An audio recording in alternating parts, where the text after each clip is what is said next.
The African National Congress, which is the ANC's NWC, and the National Executive Committee held update meetings on the outcomes of a discussion held with President Jacob Zuma last Sunday. Now, with some calling it the Zuma Watch, we still no wiser about what decisions will be taken. Save SA has been very vocal, calling for the removal of President Jacob Zuma, and now we're joined by Save SA convener Sipho Pityana. He joins us from our studios in Sea Point. And Dr. Pityana, good morning to you. Thank you so much for coming through. Palisa, good morning to you and your viewers.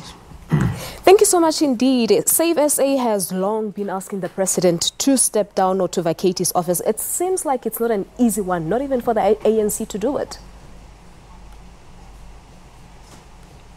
Well, let me start by saying that we start the year following ANC's elective conference in December with a great deal of hope, in that a leader in the ANC who is a committed constitutionalist, who makes the right statements about the state of the nation and what things need to be done, which coincides a great deal with a lot of what we have been saying needs to be done, gives us hope that things are going to be put in the right direction. And we start the year, generally South Africa being somewhat euphoric about what's going to happen.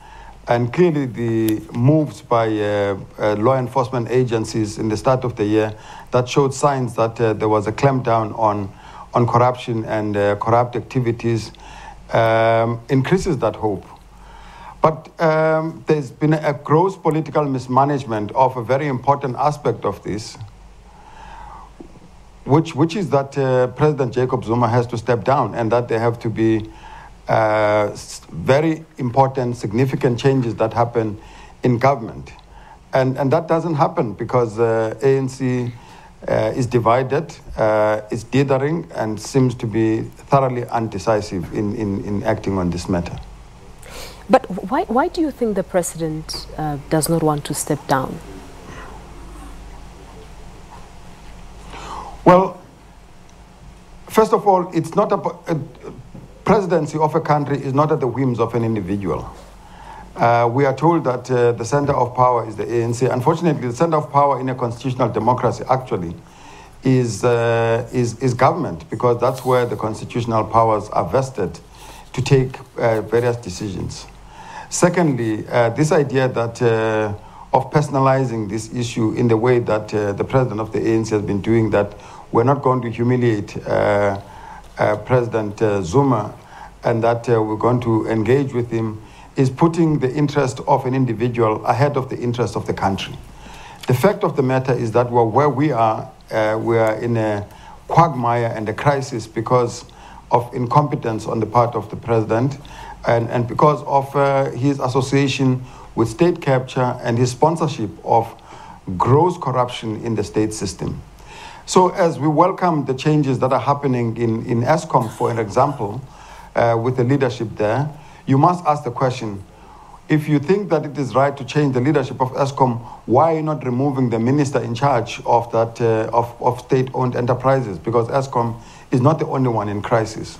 As we welcome decisions around corrective measures that need to be done around SASA and disbursement of grants, you must ask the question as to why is it that the minister in charge there remains in place.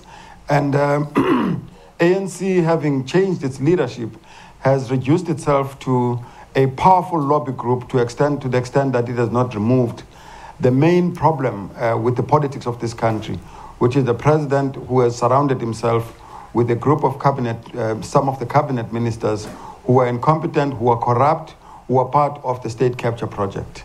All right, so do you personally believe that there should be leadership overall within the government itself? It's not just about the president, but some of his cabinet members as well.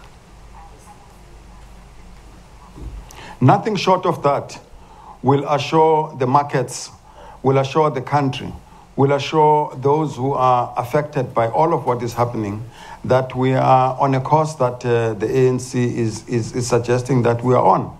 I mean, if you look at a range of leadership roles, whether it's in state-owned enterprises or in some of the cabinet positions that are held by corrupt ministers, clearly we're going to have a problem. I mean, I cannot trust, for instance, in the face of a water crisis in Cape Town, I cannot trust what the Minister of Water Affairs tells me, because in my view, she's incompetent as she is corrupt.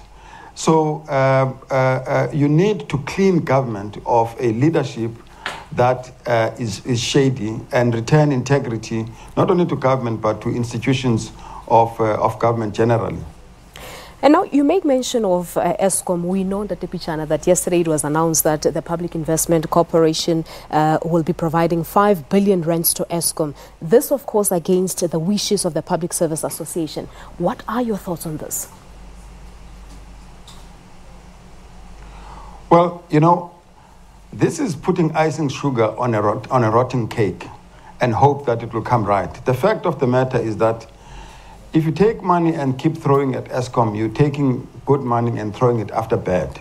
We've done this with South African Airways, and we've seen the results.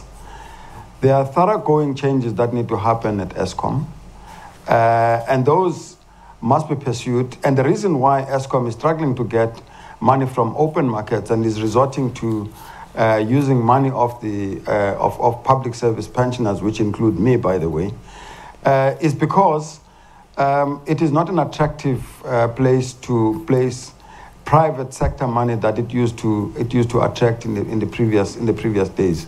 So we are in a serious crisis. We actually need to build trust. Mm-hmm. And part of a relationship of a breakdown in trust stems from the fact that you make a commitment, for instance, to one of the critical players in the public sector pension fund, which is the unions that are involved, who are representing workers in that sector, and you do something different. Now, this speaks to the caliber of leadership that we have under Jacob Zuma. So unless and until you remove him, you're going to have a great deal of mistrust, you're going to have a great deal of despondency in the nation, you're going to have a crisis of credibility and integrity. Yeah, just going back to the issue of Eskom, we've had the new leadership at Eskom, specifically the chairperson of the board and the acting CEO, assuring South Africans that they are willing to take Eskom back to its glory days. Do you not have confidence in the new leadership at the power utility? I am relieved that the new board is there. It's made up of people that I have immense trust and belief in, who have experience. And I believe that it's a very significant step. It's a step that most of us welcome. But Eskom only has one shareholder, and that shareholder is the state. And the representative of that shareholder is no less a person than Lynn Brown, who, for all intents and purposes, the nation knows, cannot be trusted with that responsibility. It doesn't matter what the board says about being given unfettered powers to do this, that, and the other. At the end of the day, corporate governance gives a place and a role for a shareholder, and Lynn Brown is a representative of that shareholder, and there will be an interface. Mm-hmm. So it starts with changing the leadership in government, which starts with removing Jacob Zuma as a discredited leader in this country. All right, just a quick one on this, Ntate Pityana. We know the NEC will hold its special meeting today, which is, in fact, tomorrow, a day before the State of the Nation address. Who do you think will deliver the State of the Nation address this coming Thursday? Well, I can tell you that Deputy President Cyril Ramaphosa should be the person who is elected by Parliament to be the president of the country and allowed to deliver the State of the Nation address.